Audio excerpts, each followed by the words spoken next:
તાજેતરની અંદર હમણાં આપણા થરાદની અંદર ટૂંક સમયમાં બહારના યુવા આગેવાન આવી અને આપણા થરાદની પોલીસ અને કાયદો વ્યવસ્થાને ખૂબ ખરાબ રીતે આંગળી ચીધી અને ખરાબ ભાષાનો ઉપયોગ કરતા હોય એવા તમામ નેતાઓને વિનંતી કરીએ છીએ કે પોલીસ પ્રત્યે ખરેખર અમને ગૌરવ છે અને પોલીસે ગુજરાતનું ભૂતકાળ અમે ભૂલ્યા નથી અને જનાર્દન પણ ભૂલી નથી. આ એ જ ગુજરાત છે.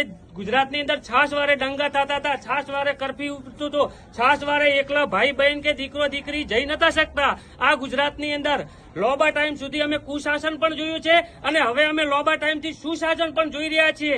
ખરેખર ગુજરાતની પોલીસ અને કાયદો વ્યવસ્થા ઉપર અમને ગૌરવ છે.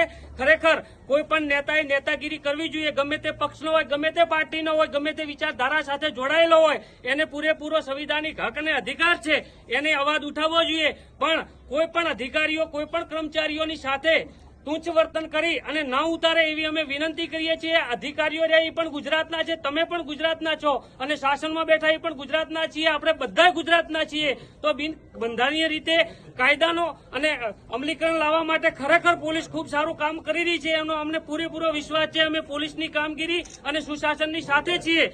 આ સુશાસન જે થરાદની અંદર ચાલી રહ્યું છે એના ભટકા ખરેખર ગુજરાતના ખૂણે ખૂણે ઉપજી રહ્યા છે અને પેટમાં તેલ રેડાયું છે અમુક લોકોને કે થરાદની અંદર વિકાસની વણઝાર ખુલી રહી છે. તો કઈ રીતે આ વિકાસને અમે ડામીએ, કઈ રીતે બદનામ કરીએ? પણ ખરેખર અમે કોઈ માનવા વાળા નથી. આ થરાદની જનતા ને ગુજરાતની જનતા ખરેખર જાગી ગઈ છે અને જાણે છે કે સુશાસન કયું ચાલે છે, કુશાસન પહેલા કયું ચાલતું હતું. તો સુશાસનની અંદર અમે બધા તંત્રની સાથે છીએ.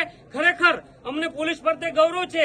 હમણાં તાજેતરમાં થોડા દિવસ પહેલા એક નાનકડો બનાવ બન્યો હતો કે અમારી જ સમાજનો એક ભાઈ નાનામાં નાની ઘરફોડ ચોરી કરી અને ગણતરીના કલાકોની અંદર ચોરીનો માલ વેચવા આવતો હતો. પોલીસને નાનકડી બાતમી મળતા 20 લાખનો ખરેખર મુદ્દામાલ પોલીસે પકડી અને એને દબોચી લીધો. તો પોલીસનું કાર્ય ખરેખર ગૌરવ વાળું છે, અભિનંદનને પાત્ર છે. તો ખરેખર પોલીસ આપણા દરેકને ભાઈ હોઈ શકે, બેન હોઈ શકે. તો પોલીસના ખરેખર પરિવારવાળાને, એમની સમાજવાળાને ખૂબ દુઃખ લાગે છે. તો પોલીસ સાથે ખૂબ સારું વર્તમાન કરવામાં આવે એવી દરેક પાર્ટીના નેતાઓને વિનંતી પણ કરવામાં આવે છે અને નમ્ર અપીલ પણ કરવામાં આવે છે. જય ભારત, જય